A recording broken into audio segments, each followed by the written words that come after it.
Hello विद्यार्थी, welcome to my YouTube channel class 10th board परीक्षा 2026। विद्यार्थी जी, आज के वीडियो में हम हिंदी व्याकरण वर्ण विचार बताने वाले हैं।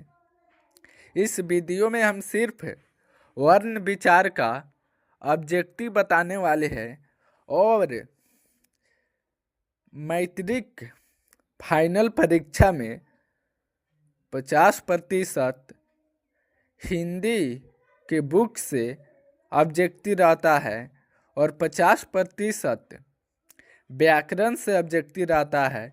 तब व्याकरण बहुत ज़रूरी है, ठीक है। तो विद्यार्थी जी, आज के वीडियो में हम परीक्षा में पूछे जाने वाले ही सवाल बताएंगे इस वीडियो में। तो वीडियो के आप शुरू से अंत तक ज़रूर देखिएगा विद्यार्थी जी, क्योंकि आज के वीडियो बहुत खास होने वाला है। और एक बात और विद्यार्थी जी, अगर आपको व्याकरण के सब्जेक्टिव चाहिए कमेंट कर दीजिए, हाँ सर हमको व्याकरण के सब्जेक्टिव चाहिए। तो विद्यार्थी जी, हम सब्जेक्टिव के भी वीडियो बना देंगे, ठीक है। तो देरी नहीं करते हैं, चलते हैं प्रश्न की ओर। एक नंबर प्रश्न है विद्यार्थियों, एक नंबर प्रश्न है, क वर्ण का उच्चारण स्थान है। तो एक नंबर का आंसर हो जाएगा विद्यार्थियों आपका ऑप्शन ए, कंठ हो जाएगा, ठीक है। अगले प्रश्न की ओर चलते हैं। 2 नंबर प्रश्न है विद्यार्थियों, प का उच्चारण स्थान है, प का, ठीक है। तो 2 नंबर का आंसर हो जाएगा विद्यार्थी जी आपका ऑप्शन सी, ओष्ठ होता है, ठीक है। ये ओथ है, गलत है, ओष्ठ है, इससे लिखाता है ओष्ठ हो जाएगा, ठीक है। आपका आंसर यही हो जाएगा। प का उच्चारण स्थान आएगा तो आप मारिएगा किस चीज में, ओठ में नहीं मारिएगा, ओष्ठ में मारिएगा, ठीक है। ऑप्शन यही हो जाएगा, ठीक है। अगले प्रश्न की ओर चलते हैं। 3 नंबर प्रश्न है विद्यार्थी, घ का उच्चारण स्थान है। तो 3 नंबर का आंसर हो जाएगा विद्यार्थियों आपका ऑप्शन बी हो जाएगा, ठीक है, तालु हो जाएगा, ठीक है। अगले प्रश्न की ओर चलते हैं। 4 नंबर प्रश्न है विद्यार्थियों, ख का उच्चारण स्थान है, ख का। तो आपका आंसर हो जाएगा विद्यार्थियों ऑप्शन डी, कंठ हो जाएगा, ठीक है। अगले प्रश्न की ओर चलते हैं। 5 नंबर प्रश्न है विद्यार्थियों, भाषा किसकी अभिव्यक्ति का माध्यम है। भाषा किसकी अभिव्यक्ति का माध्यम है। तो 5 नंबर का आंसर हो जाएगा विद्यार्थी जी आपका ऑप्शन सी हो जाएगा, ठीक है, विचारों की, ठीक है। अगले प्रश्न की ओर चलते हैं। 6 नंबर प्रश्न है विद्यार्थी जी आपका, व्याकरण वह ज्ञान है जो ए में है त्रुटियों पर ध्यान नहीं देता है, बी में है मानकता के आधार पर भाषा प्रदान करता है, सी में है नियमों का विश्लेषण नहीं करता है, डी में है आवश्यक नहीं है। तो 6 नंबर का आंसर हो जाएगा विद्यार्थी जी आपका ऑप्शन बी हो जाएगा, ठीक है, मानकता के आधार पर भाषा प्रदान करता है, ठीक है। अगले प्रश्न की ओर चलते हैं।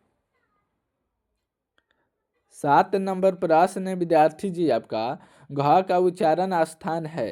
तो 7 नंबर का आंसर हो जाएगा विद्यार्थी जी आपका ऑप्शन बी हो जाएगा, कंठ हो जाएगा, ठीक है। अगले प्रश्न की ओर चलते हैं।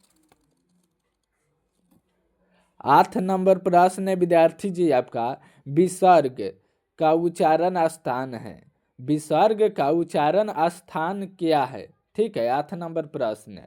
तो 8 नंबर का आंसर हो जाएगा विद्यार्थी जी आपका ऑप्शन डी, कंठे हो जाएगा। ठीक है, कंठ होगा। अगले प्रश्न की ओर चलते हैं। 9 नंबर प्रश्न है विद्यार्थी जी, निम्नलिखित में महाप्राण अघोष वर्ण कौन है? ठीक है, निम्नलिखित में महाप्राण अघोष वर्ण कौन है? तो 9 नंबर का आंसर हो जाएगा विद्यार्थी जी आपका ऑप्शन बी, क्या हो जाएगा? 6। ठीक है, अगले प्रश्न की ओर चलते हैं। 10 नंबर प्रश्न है विद्यार्थी जी आपका, उ ध्वनि का उच्चारण स्थान क्या है? उ ध्वनि का उच्चारण स्थान क्या है? तो 10 नंबर का आंसर हो जाएगा विद्यार्थी जी आपका ऑप्शन ए, ओष्ठ हो जाएगा। यही सही है, ओष्ठ। ठीक है, अगले प्रश्न की ओर चलते हैं। 11 नंबर प्रश्न है विद्यार्थी जी, निम्नलिखित में महाप्राण घोष वर्ण कौन है? ठीक है, निम्नलिखित में महाप्राण घोष वर्ण कौन है? तो 11 नंबर का आंसर हो जाएगा विद्यार्थी जी आपका ऑप्शन डी, भ हो जाएगा। ठीक है, अगले प्रश्न की ओर चलते हैं। 12 नंबर प्रश्न है विद्यार्थी जी, किस वर्ण का उच्चारण कंठ एवं तालु के सहयोग से होता है? किस वर्ण का उच्चारण कंठ एवं तालु के सहयोग से होता है? तो 12 नंबर का आंसर हो जाएगा विद्यार्थी जी आपका ऑप्शन सी, ए। ठीक है, ऑप्शन सी हो जाएगा। अगले प्रश्न की ओर चलते हैं। 13 नंबर प्रश्न है विद्यार्थी जी, किस वर्ण का उच्चारण कंठ और ओष्ठ के सहयोग से होता है? किस वर्ण का उच्चारण कंठ और ओष्ठ के सहयोग से होता है? 13 नंबर का आंसर हो जाएगा विद्यार्थी जी आपका ऑप्शन ए हो जाएगा। ठीक है, ओ। अगले प्रश्न की ओर चलते हैं। 14 नंबर प्रश्न है विद्यार्थी जी, अनुस्वार का उच्चारण स्थान क्या है? अनुस्वार का उच्चारण स्थान क्या है? 14 नंबर का आंसर हो जाएगा विद्यार्थी जी आपका ऑप्शन बी, नासिका। ठीक है, ऑप्शन बी हो जाएगा। अगले प्रश्न की ओर चलते हैं। 15 नंबर प्रश्न है विद्यार्थी जी, जिस स्वर के उच्चारण में एक मात्रा लगे उसे किस स्वर के नाम से जाना जाता है? जिस स्वर के उच्चारण में एक मात्रा लगे उसे किस स्वर के नाम से जाना जाता है? तो 15 नंबर का आंसर हो जाएगा विद्यार्थी जी आपका ऑप्शन डी, ह्रस्व स्वर हो जाएगा। ठीक है, अगले प्रश्न की ओर चलते हैं। 16 नंबर प्रश्न है विद्यार्थी जी, जिस स्वर के उच्चारण में 2 मात्रा लगे उसे किस स्वर के नाम से जाना जाता है? 16 नंबर प्रश्न है विद्यार्थी जी, जिस स्वर के उच्चारण में 2 मात्रा लगे उसे किस स्वर के नाम से जाना जाता है? 16 नंबर का आंसर हो जाएगा विद्यार्थी जी ऑप्शन ए, दीर्घ स्वर। ठीक है, अगले प्रश्न की ओर चलते हैं। 17 नंबर प्रश्न है विद्यार्थी जी, व्यक्ति द्वारा सार्थक उच्चारित वाणी को कहते हैं? व्यक्ति द्वारा सार्थक उच्चारित वाणी को कहते हैं? तो 17 नंबर का आंसर हो जाएगा विद्यार्थी जी आपका ऑप्शन ए, भाषा। तो विद्यार्थी जी आप लोग प्रश्न को कमेंट में उत्तर बताइएगा, भाषा भाषा क्या है और ये कितने प्रकार के होता है? ठीक है, कमेंट में बताइएगा और जरूर बताइएगा। अगले प्रश्न की ओर चलते हैं। 18 नंबर प्रश्न है विद्यार्थी जी, किसी एक ध्वनि या ध्वनि समूह की उच्चारित न्यूनतम इकाई को कहते हैं? किसी एक ध्वनि या ध्वनि समूह की उच्चारित न्यूनतम इकाई को कहते हैं? 18 नंबर का आंसर हो जाएगा विद्यार्थी जी आपका ऑप्शन बी, अक्षर हो जाएगा। ठीक है, अगले प्रश्न की ओर चलते हैं। 19 नंबर प्रश्न है विद्यार्थी जी, जिन ध्वनियों के उच्चारण के समय हवा बिना किसी रुकावट के मुंह से निकलती है उन्हें कहते हैं। जिन ध्वनियों के उच्चारण के समय हवा बिना किसी रुकावट के मुंह से निकलती है उन्हें कहते हैं। 19 नंबर का आंसर हो जाएगा विद्यार्थी जी आपका ऑप्शन सी, स्वर हो जाएगा। ठीक है, अगले प्रश्न की ओर चलते हैं। 20 नंबर प्रश्न है विद्यार्थी जी, जिस वर्ण के उच्चारण में स्वर की सहायता लेनी पड़ती है उसे कहते हैं। तो 20 नंबर का आंसर हो जाएगा विद्यार्थी जी आपका ऑप्शन डी, व्यंजन। ठीक है, अगले प्रश्न की ओर चलते हैं। 21 नंबर प्रश्न है विद्यार्थी जी, निम्नलिखित में संयुक्त ध्वनि कौन है। तो 21 नंबर का आंसर हो जाएगा विद्यार्थी जी ऑप्शन ए, तरह। ठीक है, अगले प्रश्न की ओर चलते हैं।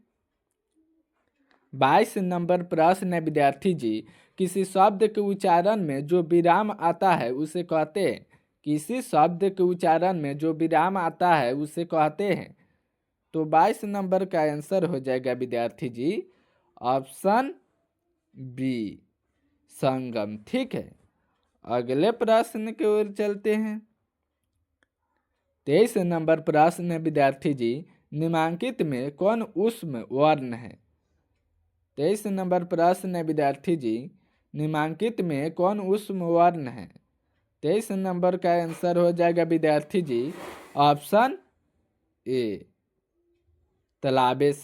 ठीक है, अगले प्रश्न की ओर चलते हैं। 24 नंबर प्रश्न है विद्यार्थी जी, निम्नलिखित में अंतस्था कौन है। निम्नलिखित में अंतस्था कौन है। 24 नंबर का आंसर हो जाएगा विद्यार्थी जी ऑप्शन सी, वाह। ठीक है, अगले प्रश्न की ओर चलते हैं। 25 नंबर प्रश्न है विद्यार्थी जी, निम्नलिखित में एक मात्रिक मूल स्वर कौन है। निम्नलिखित में एक मात्रिक मूल स्वर कौन है।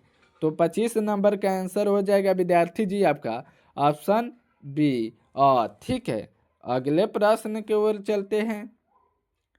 26 नंबर प्रश्न है विद्यार्थी जी, हिंदी में वर्णमाला में स्वर वर्ण कितने होते हैं। हिंदी में वर्णमाला में स्वर वर्ण कितने होते हैं। 26 नंबर का आंसर हो जाएगा विद्यार्थी जी ऑप्शन ए, 11। अगले प्रश्न की ओर चलते हैं।